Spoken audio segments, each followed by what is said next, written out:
Hi everyone, welcome to another episode of Outgrow's Marketer of the Month. I'm your host, Dr. Saksham Sharda. I'm the creative director at Outgrow.co.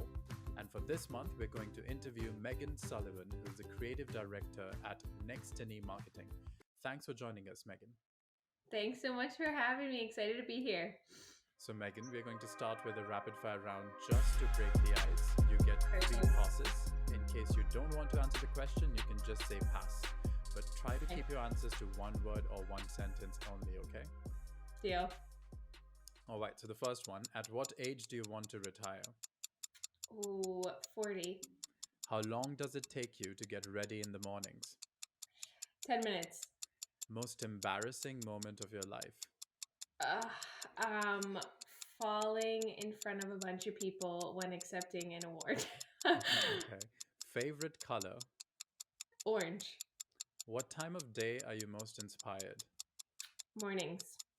How many hours of sleep can you survive on? Ooh, 6. Fill in the blank. An upcoming marketing trend is blank. Um, an upcoming marketing trend is Mm-hmm. Blank. okay. Mm-hmm. Okay. I'm like, is great. An upcoming marketing trend is curious chat GPT to see what that comes of things. The city in which the best kiss of your life happened. Ooh, Florida. Pick one, Mark Zuckerberg or Jack Dorsey. Jack Dorsey. The biggest mistake of your career. Um, gosh, sending out emails that were misspelled to a lot of people. How do you relax? Bubble bath.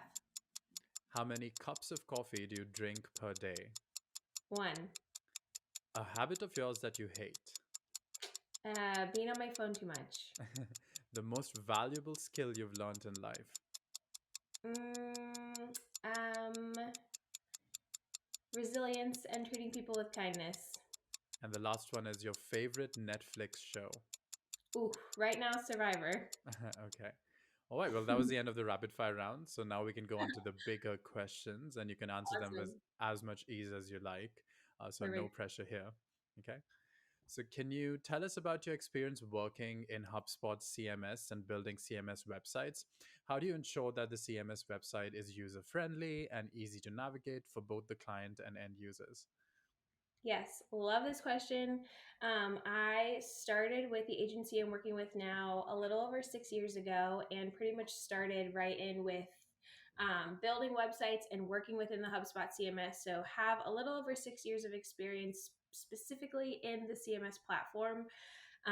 Really big fans of how easy it is and intuitive it is for a user to use, as well as the security and a ton of factors why we love the platform. Getting user experience right is something I'm really passionate about, and creating a really clean website that communicates clearly is something that, that's the whole meat and potatoes of things. But I think that setting the structure for your site and getting that really clear on who specifically needs to be spoken to on the site, what is the journey we want to send them on, is a big piece for sort of making it user friendly. If we know who we're talking to, we know how to talk to them and how to sort of navigate them on the site. So that's a piece. We do a lot of research beforehand, a lot of planning and preparation, when discovering site, when discovering how we're putting a site together, as well as obviously thinking through best practices that we know from data and research, of what's going to make the most sense. We don't have more than 7 items or 8 items on our main navigation, and we try to avoid drop downs. And there's a bunch of little tactical pieces that go into that. But getting your structure right, and obviously using the HubSpot CMS to make a site that's really pretty and communicates clearly goes a long way, when it comes to user experience for sure. And do you feel websites are getting more and more simpler as we go into the future or more and more complicated? I would say in some ways simpler. Like, I think it's very, if you look at a lot of websites now, you're seeing, people are having really simple, easy navigations with few pages and honestly not super content heavy sites. But at the same way, there's a lot of advanced things you can do with your sites, like creating smart content, so communicating specific language and communicating specific messaging on sites to someone who's viewing the site from one place or to someone who's coming to the site from Google or a paid ad, etc.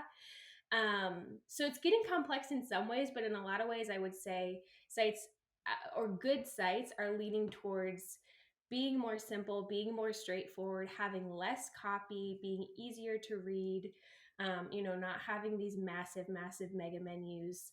And I think that's a positive change for us as users, as well as for companies who are taking advantage of that. So could you relate this to the story brand methodology, and how can one use it to structure a web page? For sure. So StoryBrand, if anyone's out there is not familiar, is basically it comes heavily from Donald Miller and his book. I think it's called The StoryBrand Methodology, and he talks all about this concept of story and how we see it in entertainment and in films, and these common themes of, there's a character who has a problem, and then they meet a guide who helps them overcome this problem, and there's this common theme that we as humans are drawn to for entertainment, and that we've seen over and over and over again throughout all of history. And what Donald Miller did is he said, hey, how can we use this engaging framework that seems to be a part of like the makeup of who we are, we're drawn to it, to actually use that in our marketing to tell better stories, to create marketing that actually connects with customers. I like to think of it as the difference between kind of talking at your ideal buyer personas versus talking to them and actually engaging them in conversation. So it's a really cool methodology that if you can master to create this story, the whole book and the framework takes you through a guide for your company, putting together who is your character, who's your ideal persona, what's the problem they have, both philosophical and practical. And then you are their guide. So you are not the hero of this story. Basically, this is the meat and potatoes of where we see this playing out in businesses. A lot of times businesses like to put themselves as the hero. Even you see that on website pages from the H1, where it's like owned and operated since X, Y, and Z, or we are the world class X, Y, and Z, which might be great information, but it's not what I want to know. Right when I'm coming to your site, I want to know, how does your service or solution solve a problem that I'm trying to solve? And so it's the difference between positioning yourself as like, hey, we can help you become the hero. We can help you get your marketing right. We can help you, build your dream home or whatever it may be, and making them the hero, and you are just helping them along the way. And if you can get this sort of framework and this messaging right, it can make all the difference in how you are communicating to and with your clients by speaking like actually at them and with them. Um, Instead of sort of over their heads, or not hitting the nail on the head of connecting and engaging. So it's a super cool way that simplifies a lot of the guesswork of, if you can get your framework right, it simplifies a lot of this. Well, what do we put on the homepage?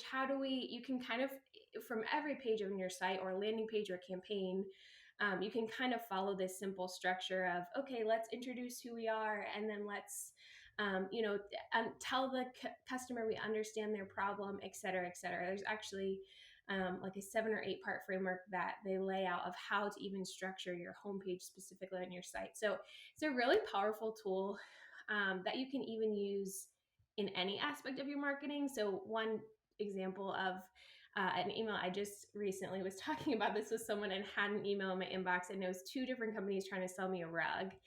And one of the companies was like, super rug warehouse sale now, something like that.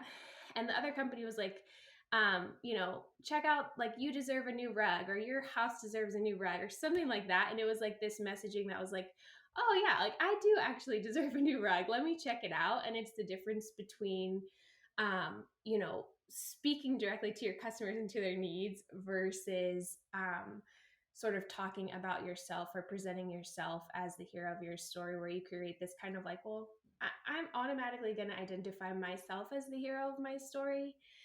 So when you are also the hero, it kind of creates this tension between like, well, let me try to get the best deal out of you, or let me try to, But when you can present yourself as the guide who has authority in this space to solve a problem, it's really easy to kind of walk ideal customers through this journey. So yeah, can go obviously on and on about it, but it's something we're really passionate about, and that simplifies getting messaging right on your site and honestly all of your marketing efforts. So, keeping all this in mind, how do you specifically approach creating visual content that aligns with the client's brand and messaging? Yeah, this is another great question and a fun thing to talk to with a fellow creative. Hmm. It's obviously always a fun challenge to work within a company's brand. We don't do a ton at my agency specifically of branding. So typically a company comes to us already with some brand standards established.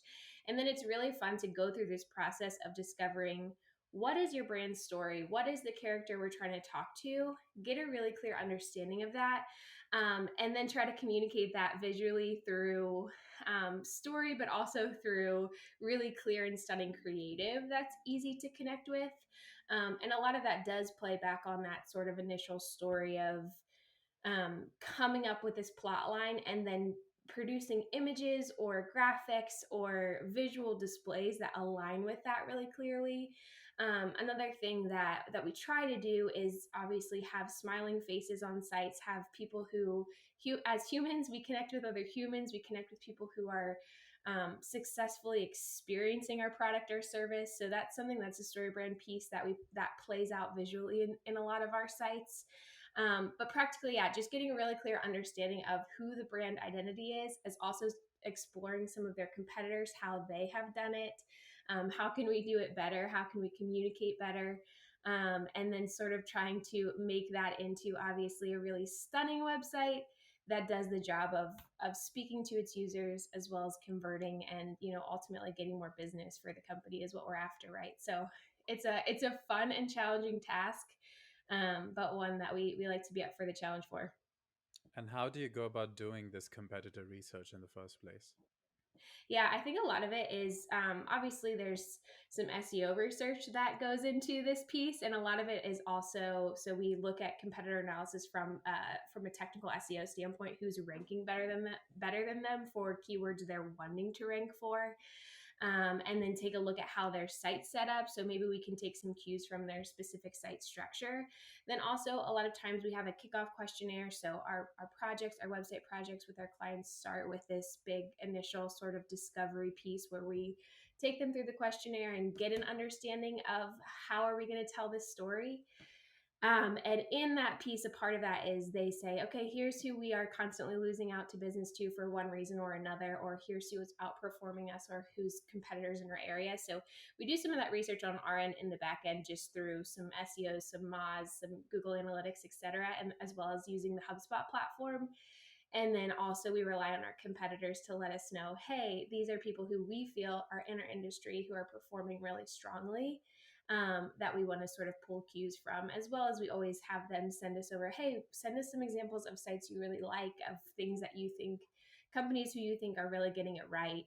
And then we take some cues from that as well. So if someone's doing something well and something's performing well, we don't necessarily always need to restructure the foundation, but we can take some cues from that and incorporate it into what might make sense for our site structure, etc.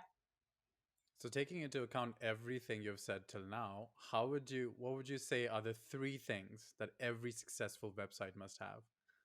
Yeah, I would say number one is a clear and clean structure. I cannot tell you how many times people come to us saying, like, yeah, we only have like 10 pages on our site. We just need a new site. And we do a crawl of the site and we discover like thousands and thousands of pages that they don't even know about that are out there somewhere ranking. So having a clear structure that makes sense for your user's journey, there's so much that goes into it, but having a clear structure, having clear messaging, and I'm going to kind of cheat by baking SEO into that. So with all the technical SEO pieces in there in mind, so thinking through, what does this need to communicate clearly to tell the user's story, and also how can we get the technical SEO pieces right in here so that we're using the right language and telling the right story for what our users are searching. So if you have a stunning site that tells all the right message, but you don't have that SEO piece in place, it's not going to be successful if no one's going to find your site. So that's a really important piece for us as well. And then lastly, having calls to actions, or having some sort of place on your site where a visitor can actually convert or actually do business with you or download your guide or interact with your brand in such a way that you can continue to nurture them, is going to be a big game changer. That's one of the things I recommend as such a quick win for anyone listening who doesn't have this on their site already, but creating sort of that clear call to action.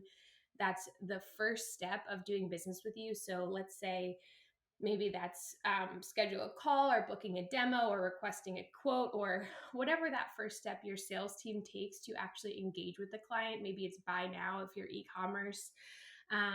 Creating that clear call to action in the top right and center of your site is something that we do just off the bat on any of our site projects.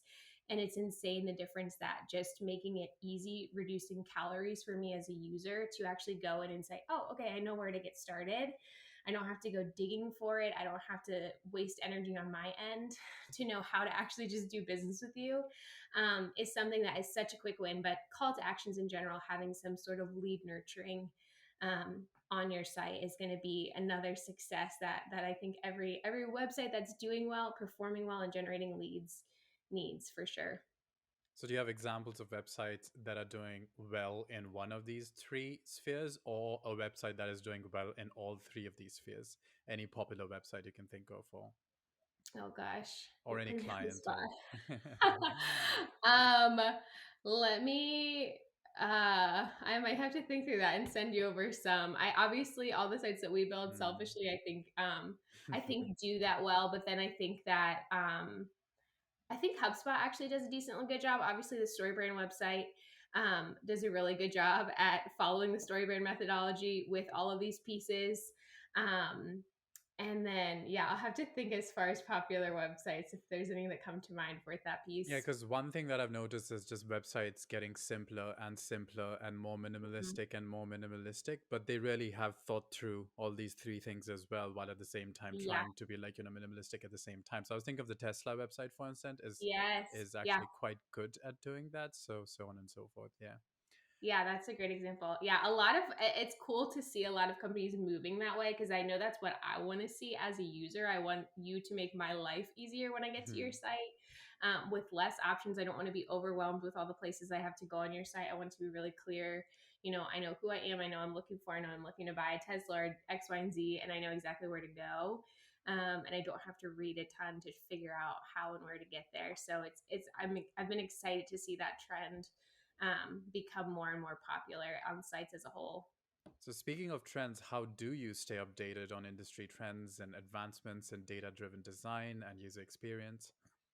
Yeah, so I'm a part of a ton of groups. We actually have the privilege of helping to lead the CMS for Marketers study group and office hours alongside of HubSpot. So we are a part of a group of marketers who are doing, what we're talking about right now, building sites, building campaign assets. So being a part of a ton of those kind of groups, we're always going to training. So we've done the story brand training multiple times. I think connecting with people who are doing it, and then also obviously learning from some industry trends and keeping up with some different news articles, etc., is always helpful. But talking to people who are actually doing it and have the numbers for their clients or have specific results is one way that I always love to do. And then just seeing what's out there, and I'm so keenly aware because this is what I'm in and doing every day. Every time I get on a site or I navigate just in my own personal life, I'm always taking notes of, oh, this is interesting. Like you're saying Tesla, if you're on a site like something like that, and you're just very aware of what they're doing. So yeah, connecting with other marketers, other people in the industry who are doing the things, connecting with groups who you can learn from, like StoryBrand or HubSpot, these huge companies who are always putting out new data and information about best practices that they have access to from hosting millions and millions of sites, etc. As well as connecting with people in the industry and just keeping your eyes out for the latest and greatest. And what do you updating a website to match the current trend? Because there are some companies whose websites remain the same for 10 years, and one fine day Yes. they realize, oh, they actually look quite ancient. But there are other companies Yes. that are constantly changing their interface, and that annoys Mhm. users sometimes as well because they're used to the old Totally. style. So where do you think the balance is? Yeah, I definitely do. I would agree it's a fine balance. I would say that the websites that we build and how we like to approach websites internally and how I think is the smartest way to approach websites is kind of this growth driven design model where it's not a print campaign. It's not something you're sending to print and you're not going to touch for another X years, especially if you are hosting your site on a platform where you have data, which a lot of the site hosting platforms now you have access to a ton of data. What we like to do is set a site live, and obviously anytime you're doing something like that, anytime you're making changes on your site, there's some sort of guesswork that you have to take, at least in the beginning, when making some of those decisions, even about your user journey or your ideal buyer persona. You can do as much research as possible, but at the end of the day, you have to make a decision and set it live. Um, and then what we love to do is actually use research and data that you can see, even heat mapping through tools like Lucky Orange and Hotjar, to see how users are experiencing the site, how users are interacting with the site, and then making small iterations from there, not overhauling. So every time I go to the homepage of your site, it's a completely new menu with completely new X, Y, and Z. But every 6 months, at least taking inventory of, hey, what's working well on the site and what's maybe not working well, and then making small iterations as you learn from real life users' data. And as your sales team is talking to customers who are interacting with your site, what are they saying? What are the pieces that they're looking for that they're not able to easily find on your site? Once you have that data, it's like pure gold. It's difficult to sift through because there is so much of it and so much you can do with it. But using that to sort of have this growth driven design approach where you're slowly making iterations every 6 months, doing an inventory and saying, hey, what pages do we need to maybe optimize? What can we change about color schemes, etc., to continue to grow this site? And obviously, depending on the size and the scale of the company, you might be able to do that more often. But I think at a minimum, every 6 months to a year for like a small mid-sized company should be taking a look at the data they have for their site and seeing how they can iterate to actually improve the site based on how users are using it. Okay, so for our audience members who are actually interested, could you walk us through a specific project where you utilize data to improve the user experience? For sure. So we do this all the time. We do it specifically, obviously, in the beginning of a site where we go through sort of that inventory and we do a ton of data to see what well, first of all, we crawl the whole site, so we make sure we have a really clear understanding of exactly what lives and exists on your site, which I would recommend anyone doing at any point. We use Screaming Frog. If you use Screaming Frog, if you use HubSpot, you can actually obviously see a list of all of your entire sites hosted in HubSpot. You can see a ton of great data about all of your HubSpot pages, but starting with some sort of inventory of what exists on your site, so you know what pages are out there, how they're performing to at least some degree. And then from there, obviously, we make decisions based on conversations of users for, um, you know, what that main site structure should be. But once you have a site live and you're looking at data to see how should we iterate or how should we optimize this site to improve or to match user experience, a simple way to start is to look at like page views, looking at page bounce rates. So seeing how many people are navigating to a specific page. Is the bounce rate really high on that page? Is that because they're finding the information that they wanted to find on that page quickly? Or is that because maybe the name of the page or the way they got to that page or the experience they were expecting to have on that page is not what they're having on that page? Looking at some of that data, looking at some of the keywords, how did they get to that page? And then saying, okay, maybe we can make iterations to if a lot of traffic is navigating their way through to this page on our site, um, and the bounce rate's really high, so they're maybe not finding the information they want to find. What were they expecting to find on this page? Because so many people got there and wanted to see something X, Y, and Z. How can we optimize or make this page make more sense for the traffic that's getting there? How can we update the content? Or how can we maybe remove this page altogether and create a different experience for the one that makes sense for us? Also, I think the easiest way if you're looking to do this just from the get-go is looking at your top viewed pages. So the top 5, 10 viewed pages on your site. Does that make sense for your business, for your company? Does that make sense as far as page content? What lives, what exists on those pages? looking at how users are getting there, how you can maybe take a lot of eyeballs that are getting on a specific page, but optimize the page content to make more sense for a user on the page. Also, adding in call to actions, you can do tests on, like, what I recommend is having that main call to action across the board on your entire site. And what we see a lot of people doing with main calls to action are changing them. So what on the top right corner, they'll maybe have let's chat. In the front center of their site, they'll have schedule a visit, and in the bottom, they'll have get started.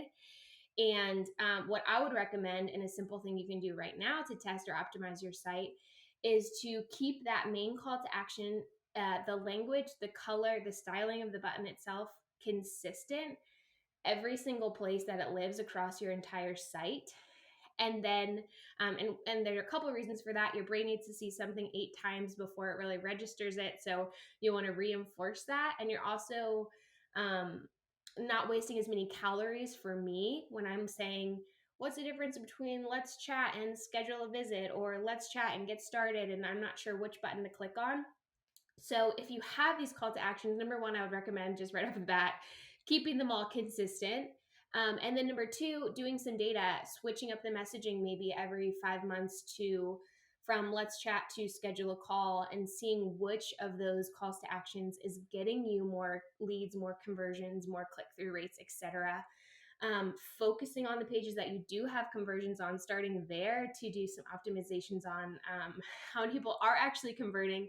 If not a lot of people are converting, how can we make this message clearer or stronger so people actually do want to convert? Are our top viewed pages, do they have some sort of conversion on them? So is there a place, if a ton of people are going to this specific blog because it has really good SEO, are we sending them somewhere from there? So just sort of mining through the crazy amounts of data that you can get within a site. Obviously, there's a ton more you can get into with heat mapping. So you can use tools like I mentioned, Lucky Orange or Hotjar, to actually see where a user is navigating on the site. So it'll show you a heat map of where their mouse is scanning. A lot of times we see people trying to click on things that the functionality within the site is not built to have a clickable feature there. So a simple change in that front would just be, hey, let's make this click somewhere, or let's make it feel less like it should be able to be clicked. So there's sort of a mass amount, but a good place to start is looking at your top viewed pages, looking at your conversion pages, and looking at the data for how can we make small iterations to this to see if we can see improvements, test it for a while, and then iterate again. So is there a particularly challenging project you've managed like this, and how did you overcome any obstacles during that process? Overcome any obstacles when sort of optimizing sites? Mm-hmm. Yeah, I would say just making time on the calendar to actually do it, especially if you're a business owner or just a marketer who this is, this is obviously a part of our job. So it's something we're doing proactively all the time. But if it's something that it's so easy, like you said, to have a site and just set it and forget it and have it for 5, 6 years, never touch it, never look at the data. So making time to take inventory of how your site is performing or how your client's site is performing, every 6 months, every year, at least doing a deep dive into, is this making sense? Obviously, more often, I would recommend reviewing your site for SEO. So even you can set up alerts if you have Moz, or if you have HubSpot, do the SEO scans. So I would say the biggest challenge I see for most people trying to do this is just actually setting aside time on the calendar to make it happen. So that what I would say would be the number one thing. And then number two, don't overcomplicate it. It doesn't have to be this whole, like you said, site redesign or complete overhaul of your site every time you're wanting to sort of update or make enhancements to your site. You can start small. You can start with making 1 or 2 iterations every month. And then eventually, obviously, your site's going to take on this whole new look and feel. So start with your most impactful pages, your top viewed pages, your conversion pages, the pages you really want to matter and have the most bang for your buck on your site, and make the time to actually look at the data and make the changes. And I think it can go a long way for people who are hosting and managing and creating content on sites specifically. So, coming to the client side of things, how do you handle client feedback and make revisions to visual content? Yeah, we this again is always a fun and delicate balance because when creating a site, you want to create something that the client is really proud of, that they are excited about, that feels like it fits their specific vision and creative direction.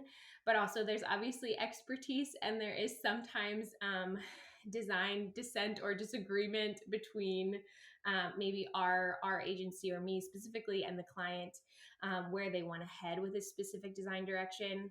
And I think having done this enough, there's enough that I know of.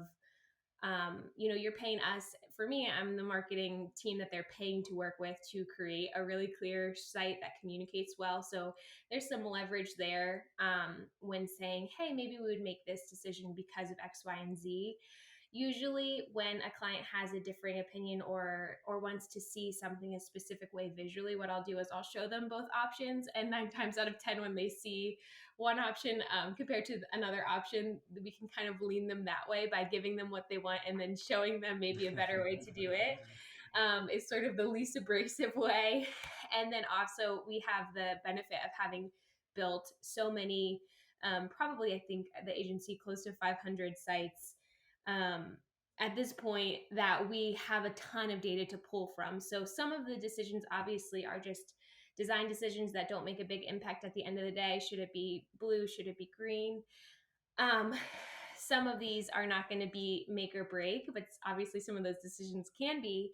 And sort of it's our job to decide when and where to provide some of that pushback and say, hey, because of data, we maybe would recommend your H1 or this being structured a little differently or the messaging being a little different. And we have some data to back us up for why we would make that specific decision, whether it be content or design or structure, etc.